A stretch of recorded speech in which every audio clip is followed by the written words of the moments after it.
10 years of NickeRMel? Who'd have believed it? I'm so happy that it's gone for so long. 10 years on NickeRMel?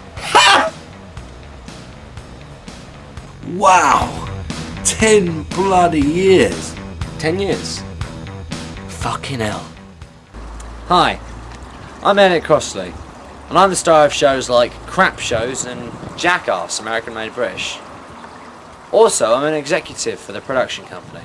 But today, we're going to be looking back at the history of NickeRMel throughout its whole 10 years.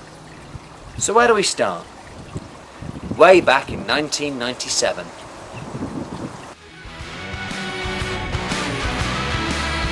NickeRMel first came into existence in 1997, the year of the Spice Girls and other weird stuff, like the comedy show. I don't know how it started. Well, actually that's a lie. Of course now it started, yeah, it was my uncle with a video camera, just video recording me on a beach, and that gave birth to the comedy show. Yeah, 10 years. I can remember where it all started. It was a beautiful sunny day, and we'd all gone down to the beach, and we're all having a laugh. And in those days, Laurence, my brother, was the only person who had a video camera. Well, I was there at the very start. The cameraman for the very first episode when Nick was only 9 years old. Such an enjoyable time. And he used to love taking pictures of the then very young Nicholas and Melanie on the beach, playing games, going in and out of the sea, throwing stones. And all of a sudden, Nicholas decided he was going to sing a little song to entertain us. Like all things, the comedy show evolved into something completely different to what it originally was. It seems ridiculous now, but it all started with a 9-year-old Nick dancing on Bognor Beach. God, how did I ever get into this business? Now we move on a few years, when another, smaller, and even weirder project came along. Though they didn't know it then, our first movie would spawn 2 sequels and another currently in production. After sporadic episodes over the next few years of the comedy show, which really didn't turn into a series until 3 or 4 years after the concept, we decided we'd get together and make a movie. And the idea was that the movie would be totally ad-libbed, and it was a directorial debut. So we did it as well as we could, using a proper sequence of events with a director with a director's chair who gave directions, but all the dialogue in our first movie was totally ad-libbed. Well, our first movie was a very short, and some would say silly movie, but I thoroughly enjoyed being in it. Even though my part mainly consisted of crying like a baby. It rather very heavily features my brother Laurence as a baby for some reason. Now, possibly because he's the youngest member of our family apart from Nicholas and Melanie, but to us he's always seemed like a baby, because even though he's now 41 years old, he's always a baby to us. So we played on this fact and turned him into a baby, an adult baby. And while it was a bit of an immature effort for a movie,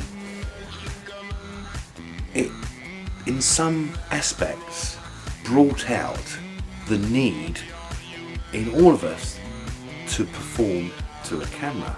I look back at it now and I see how bad the filming and story development was. We were literally making it up as we were going along.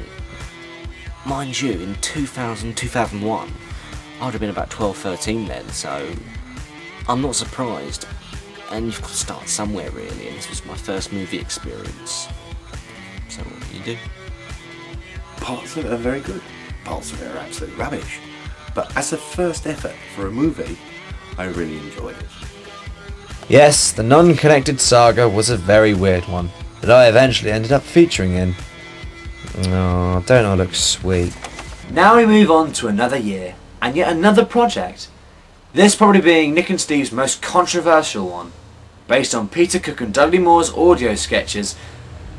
Yeah, you've probably guessed, it's Derek and Clive renewed. Oh, fucking hell. Hey, mate, tell me, what you been up to lately, huh? Well, Just before we started doing Renewed, I remember my dad playing a sample of some of the Derek and Clive tapes, and I remember pissing myself with laughter.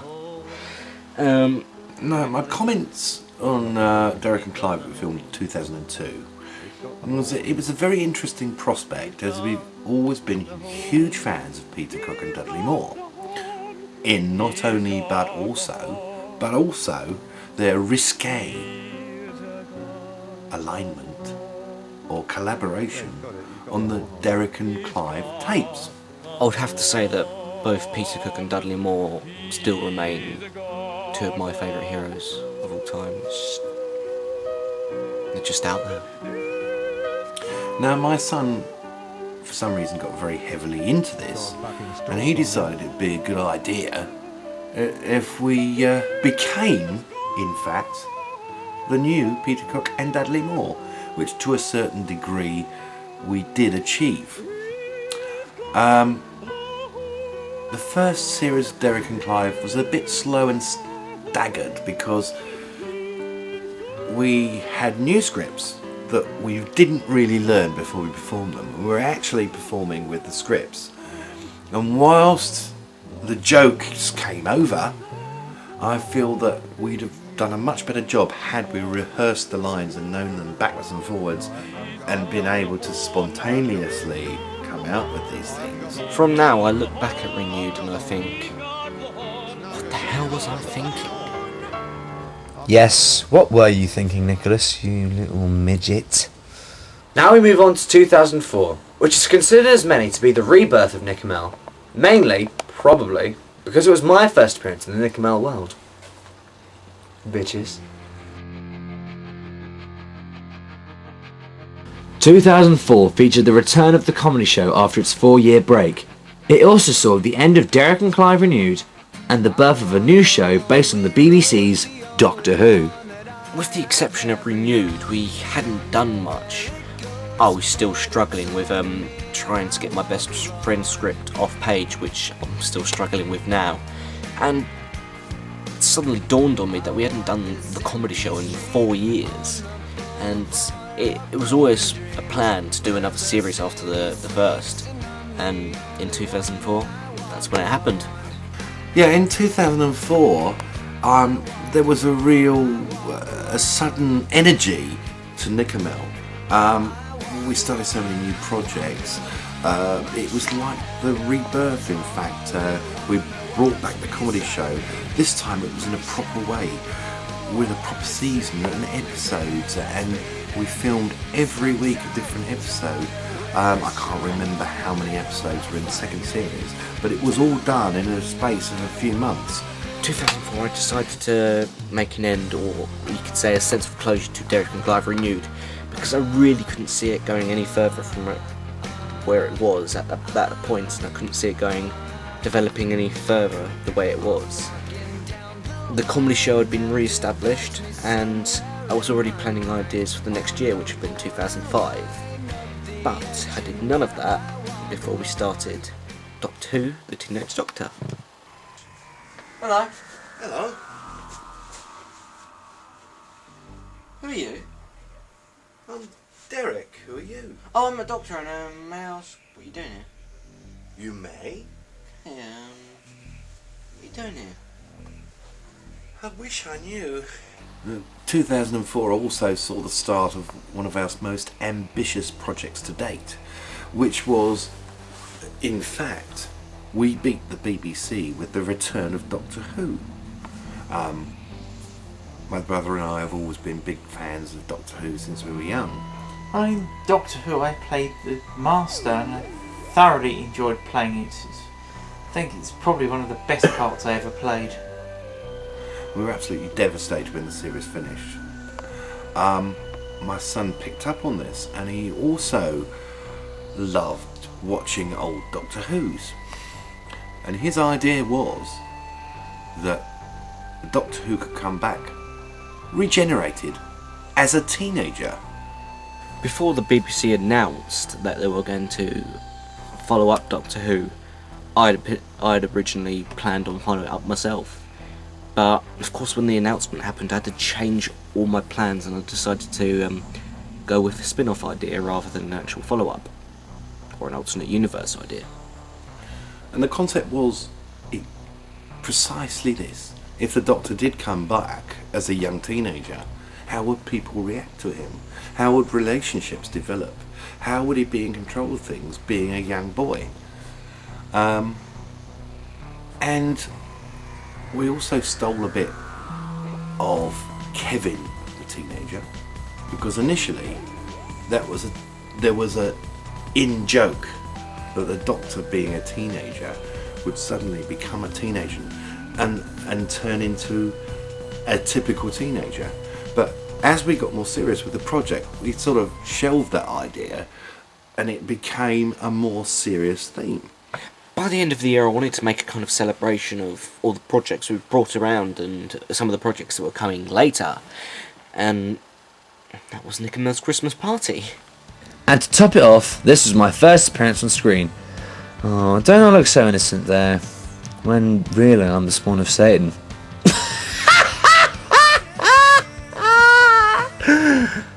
Right, now it's time to get to the juicy bits. 2005 saw the creation of Jackass, American Made British, starring me of course, which was based on the MTV Jackass series. But let's not forget that 2005 also saw the creation of a little thing we like to call crap shows, which first started out here, in a place we like to call Crap Road.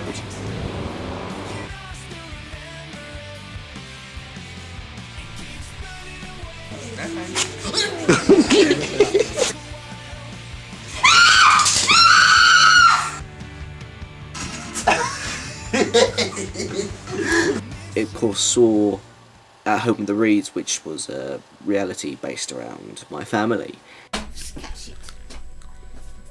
Okay.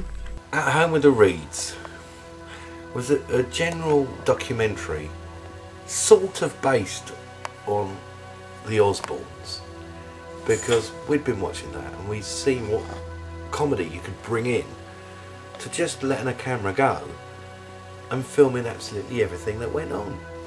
And of course it saw the birth of A&B. I'm ElliottCrossley. Welcome to Jackass, American turned British. No, mate! I got a phone call from Elliott about February 2005 that an idea he had with him, Paul and Kieran. Oh, no. Oh, get those shoes off and he's gonna get it again! But this idea they wanted to make a kind of English version of Jackass. And at that point I was getting like delusions of grandeur. I was like thinking, Jackass, American made British. I kind of suggested on the phone, and of course that's what the title ended up being. Though it wasn't that huge of a success, the cast and crew loved making this show. I know I did. However, while making A&B, a side project was established. This would later be named Crap Shows. Action! Wait, 3, 2, 1, action! Crap Shows was an idea that me, Elliott and Dean had, just basically taking the piss out of TV shows and movie characters. After the pilot, the project lay dormant for a while. Of course, Jackass and Crap Shows weren't the only new additions that 2005 would bring. Oh god, we did so much in 2005, it was ridiculous. We continued Derek and Clive in audio format. I did kind of know it was continued some way, and in this way it was more like the original than the series-based version. Vengeance and Bitches Broads, in fact, worked a lot better and was a lot more consistent, because whilst we were off camera, on this particular occasion we decided to do away with scripts and totally ad-lib. So what you're listening to is far more spontaneous than the actual programme was, and in a way that works better because Peter Cook and Dudley Moore are famous for being spontaneous and funny and ad-libbing. A lot of their ad-libs are rehearsed, but the point is, their stories at the time were totally ad-libbed. And, of course, we then did our horror movie. The genius behind our horror movie was the fact that it wasn't really a horror movie at all. It was a comedy set in a horror theme. The power of Christ compels you. So nice to work with a new young director in Melanie, and I thought such a great part to play. I really felt the motivation in that part. Going by our experiences on our first movie, this was the directorial debut of Melanie, her one and only. And whilst a lot of the script and setting were Nicholas's ideas, Melanie directed it as director. Oh yes, sorry. Need a tyre. I'm afraid all my trousers got in the wash. Part of Jeffrey was such a pivotal role. So great a part to play, and I so enjoyed it. Our horror movie I'm very proud of because it was the first proper scripted movie that we'd done. There were a lot of special effects, there were a lot of funny scenes, there were a lot of extra scenes, there were a lot of alternative scenes, but generally speaking, it was a pretty funny film. Our second movie, or shall I call it our horror movie, was much bigger than first. It was more structured, and I didn't even direct it. Stupid Nicholas. Though A and B came to an end barely after it started, and my second project wasn't going anywhere fast, I was still given the rank of executive producer in NickeRMel. This was the year I finally established myself as part of the NickeRMel group. Elliott is a terrific actor, and he comes up with so many good ideas, and to top it off, he's my best friend and I love him. I'm so glad he's still part of the team.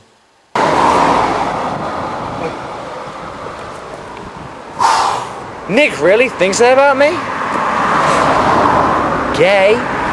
Anyway, moving on.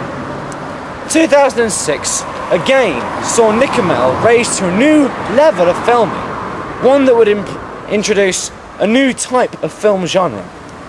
We call that patriotism. Though projects like the comedy show were still going on and crap shows finally became mainstream, Nick wanted to take NickeRMel into a new direction besides comedy. I wanted to take a break from comedy-based projects and do something really serious. At the moment I'm currently developing quite a few, but we'll get onto that later. But with the exception of Doctor Who the Teenage Doctor, which was semi-serious, Patriotism was the first kind of proper serious project we had.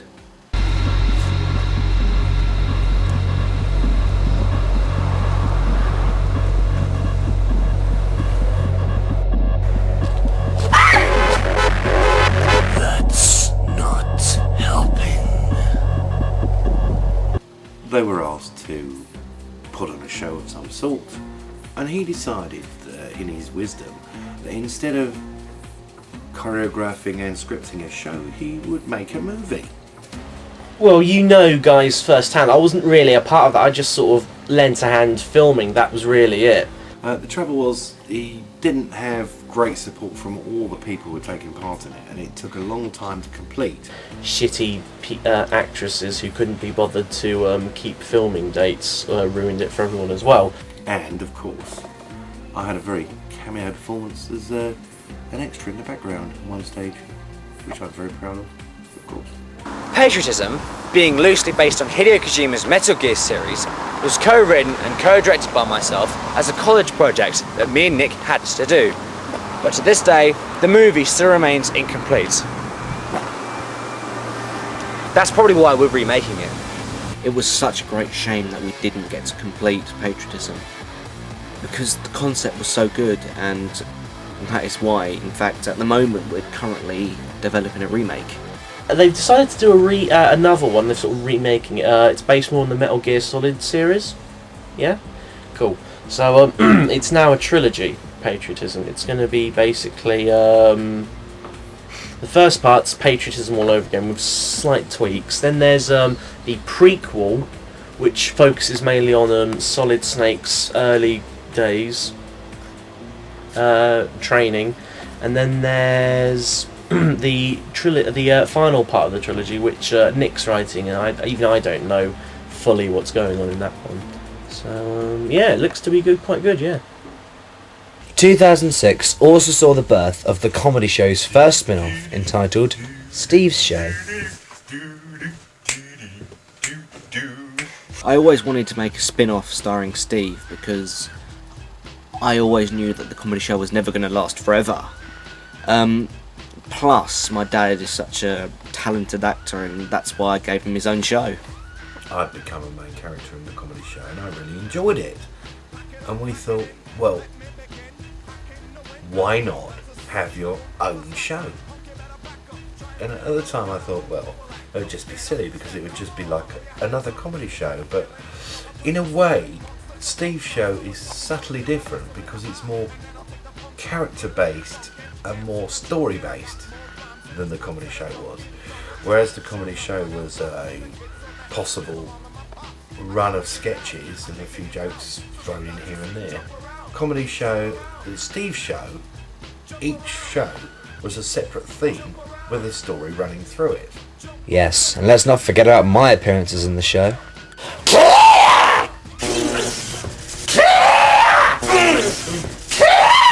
That's television. Seriously, man. 2006 really saw the birth of crap shows. Even though the show was initially created in 2005, it didn't really kick off until the following year. But when the show was in its very early stages, Nick wasn't too keen on the idea. When we made the pilot of crap shows with me, Elliott and Dean, I really wasn't too impressed with the finished product, and I really couldn't see any future for the project. Boy, was he wrong. When Jackass A&B came to an end and the crew disbanded, it kind of left me and Elliott wanting to do more, but we thought we'd leave the pain and suffering behind for our next project. When we were thinking of ideas, we actually had a conversation with Harvey, Elliott's brother. We were having this conversation for about 2 hours, and Harvey brought up crap shows. Well, the cool thing about crap shows is, I say cool. It started off as a Jackass sketch apparently, or something that they wanted to do, but it never worked out. So when they were talking about it, and I happened to be there, I sort of suggested why not it be a standalone thing. You know, we can make up some sketches for it and see where it goes, and they liked it. So we filmed episode 1. You know the results by now. Shut the fuck up, you little bitch. What? And by the end of that conversation, we had a full rough idea for the series, which I was quite shocked about because I loved this idea, but I didn't really like the pilot. I didn't think it was well developed. What's cool about it is, Elliott will probably get all jealous about it, shout a lot, but I, was the main reason that crap shows now. Shut you up! Was the main reason that crap shows exists. And you see Elliott's really jealous and can't take it. How long did it take for you to actually make that shot?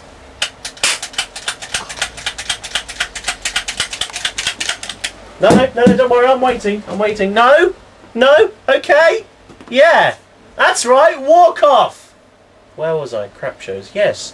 Every single episode has featured me in some way. Small in some, large in others. And I'm hoping that I will be asked to appear in the second series, which so far hasn't happened. Shut up, Stephen! I can't wait for the rest of, series 2 and, hopefully series 3 to come out. But by the end of that, we had a fully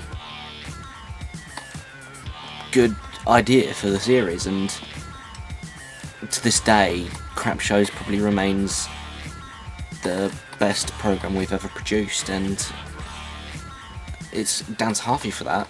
I have to hand my hat off to him. Nick and I are also in development of such upcoming projects like Batman Independence and Saw Unending, which is currently being filmed.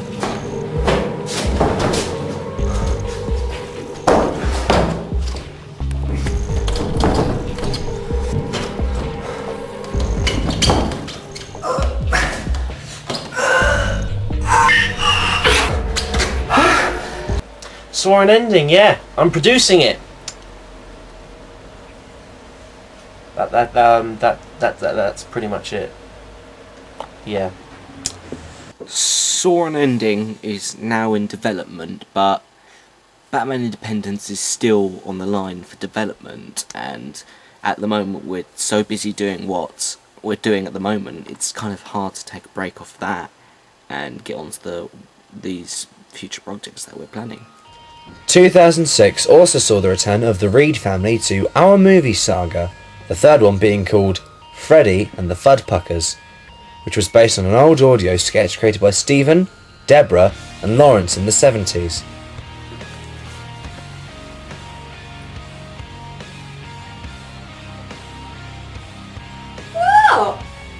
My dad, Laurence and Deborah have been wanting to make a follow-up to Freddy and the Fudpuckers for a long time, and that's where I stepped in. Probably my favourite. Been going for so long. I mean, we originally had the concept in the early 80s, which we did on just on sound, but always dreamed on turning it into a film.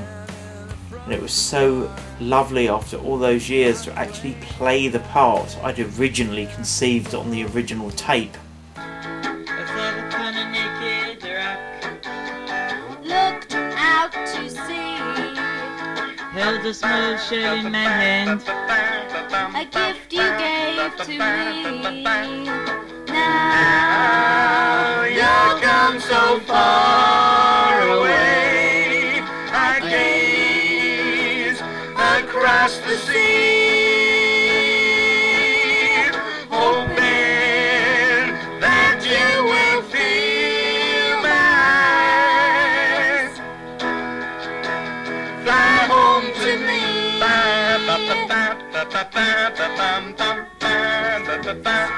Freddy and the Fudpuckers is a subject matter dear to my heart. It's a movie of a sketch that was originally conceived when I was 19 years old. When I was young, my sister and my brother, we used to make, for fun, taped sounds, stories, and we invented ourselves as a group. And we called ourselves Freddy and the Fudpuckers. Freddy was the nutcase, foreign nutcase. Plebra was a very common singer, who Wally, who was played by me, was a very posh, snooty sort of bloke with his rich recording studio, fell in love with. And the idea is we formed a punk sound that became really famous. We had a few number ones, and eventually we became big stars. Steve and I did the script. He made sure everything was word perfect to the original audio sketch, which I thought was a bit extensive, but oh well. Well, you two sing really well. I know, I have an idea. Why don't you and me join up and form a group? What a great idea! Oh, fabulous. What a wonderful gentleman. Why don't we go to my recording studio that Mummy and Daddy bought me years ago? But as this was purely audio, from our point of view, it was never a completed project. For years and years we had ideas about actually making it into a proper show, or a proper film in fact. Years and years and years later, we suddenly had an idea. Wouldn't it be nice if we used our sons and daughters to play ourselves when we were young, but ourselves in the future, reflecting back on how things were then, and maybe reforming the group in our adulthood? And of course, it was so interesting, whereas the other two had young doubles playing their parts, I actually played myself young and old. That was such a great challenge. You are so nice to me. You are my baby, baby, baby. And the concept of Freddy and the Fuckpackers is taking the first concept into account, but also adding to that another level, which is in the present day, where we're all old farts, and we decide to bring back together this wonderful team of musicians. Freddy movie ended up being one of the best movies we've done so far, and that felt good. Freddy and the Fuckpackers is a unique story of ambition, fame, love, and disappointment. And you'd have to watch the movie to see how it all ends up, but I don't think you'll be disappointed. And to top it all off, in December of 2006, the Teenage Doctor had finally arrived.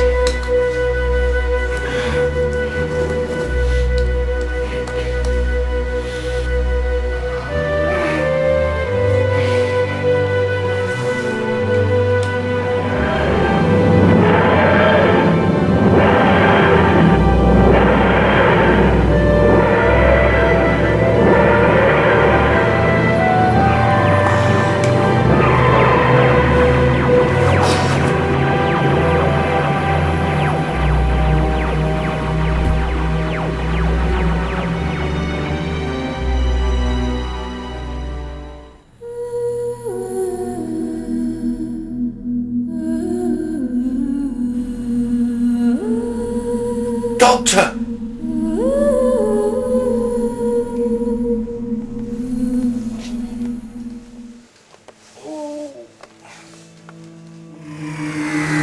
It had been in the making for so long, and I thought we would never get it done.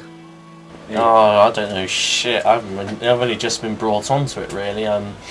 They made me an executive producer, then they didn't talk to me for a while.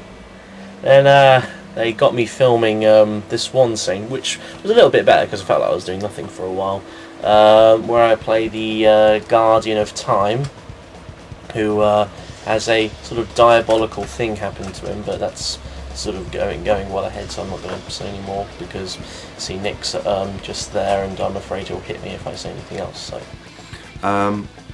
over a number of years, we developed the characters of the Doctor and his assistants Derek and Clive, which are both played by me, and also Laurence Reed, who plays the Master. And it took us a while to get into it. In actual fact, the first episode was about 2 or 3 years in the making, but once we got into it, it was much easier. Once we felt our characters, we could continue on that theme, and we went on to do great things with the series. I'm also writing an episode for him, which is soon to be completed, probably by the time you're watching it. Hopefully it'll be finished. Hopefully. Doctor Who project has been a long time in the making, but I think you'll find it's going to be worthwhile in the end. People have been asking if Doctor Who the Teenage Doctor is a spin-off to the original show, then how does it star the Doctor? Because of course there's the new series. Well, all I can say is you have to wait and find out and see. So, we're finally here. 2007, the 10th anniversary of NickeRMel. 2007 has brought about the second series of both Crap Shows and Steve's Show. However, it has also brought about the death of its longest running show, The Comedy Show. A lot of people were shocked when I said I was going to end the comedy show, but in some way I felt relieved.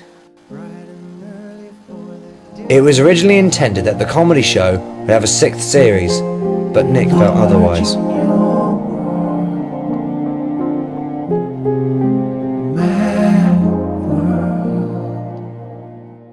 Originally I was planning another series after the 5th, but I thought it might kill it, because I loved the way the show ended, and in some way it felt like it summed it up. That's how it was supposed to end. I'm sad about the comedy show's end because it was the original NickeRMel programme, and I feel such a part of it, having been the cameraman for the very first episode, even down to such that I actually went to the beach today that we originally filmed the first episode on. Brought back such lovely memories. But after 10 years, who knows? But Nicholas Reed intentionally left the show open for a continuation.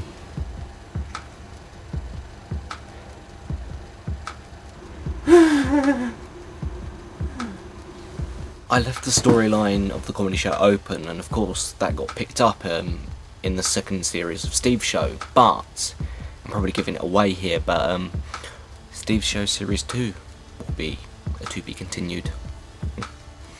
Don't kill me. Although in its second series, Crap Shows is not only getting a new series, but is also getting its own spin-off, featuring one of the most popular characters of the show, the Polisher.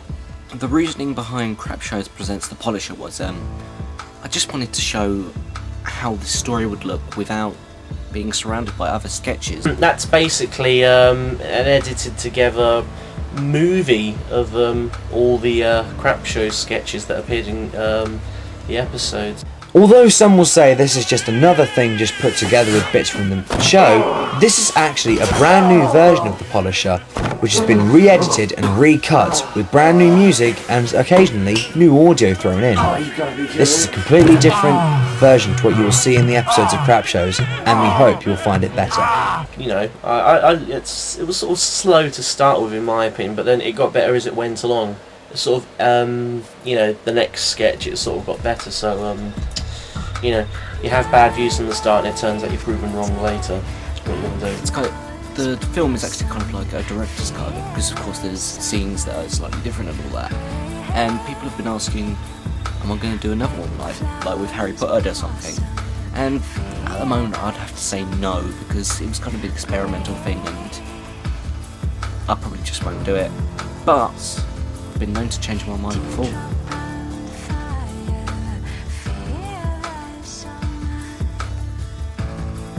NickeRMel on the whole is probably going to go for another year after this one.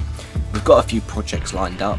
Yeah, so, future projects include, We've got Saw Unending coming up. Saw Unending, which we're still working out a few bits for. Of course, then there's the soon-to-be released Rabbit and Rosit, which I am one of the stars of. I think we'll have a Derek and Clive special. We've got the remake of Patriotism. Another series of Steve's shows coming up. Yeah, there's a few other things. Crap Show Series 3. What else is there? We're just going to finish off Crap Shows, Series 2 and possibly Series 3. And we've got our fourth movie. And of course, Best Friends, which I'm also the main character in. And of course, don't forget the Secret Project. There's this secret thing that Nick keeps mentioning that sort of this big hush-hush mystery thing. And the Secret Project, which I've been offered a cameo in. Freddy 2. Batman Independence. Champion the Wonder Horse. There's lots of stuff we're working on. Although I don't know what Nick's planning on Jackass. So long, folks. Well, that's it for this documentary looking at the last 10 years of NickeRMel. Before we leave, we've got a surprise for you. A teaser trailer for the Secret Project. The project will finally be unveiled. Well, that's it from me.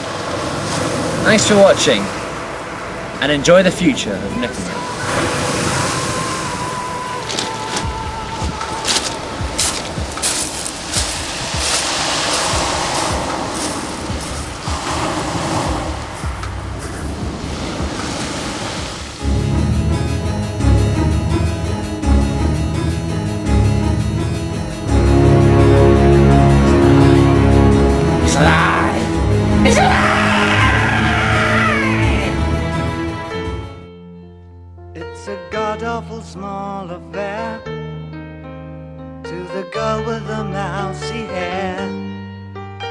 But her mummy is yelling no, and her daddy has told her to go.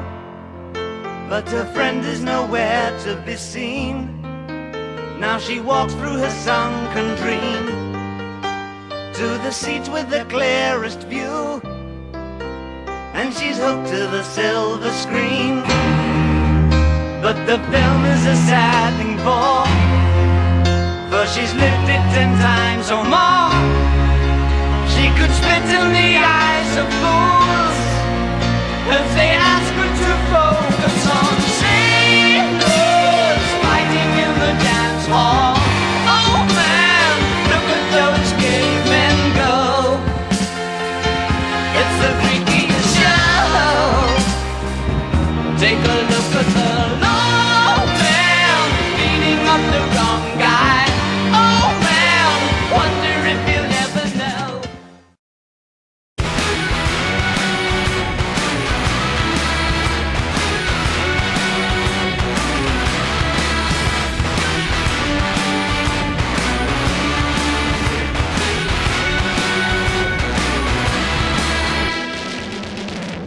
Too much information, well, I set you up for nothing. I stitch you upon a counterfeit, I set you up for him.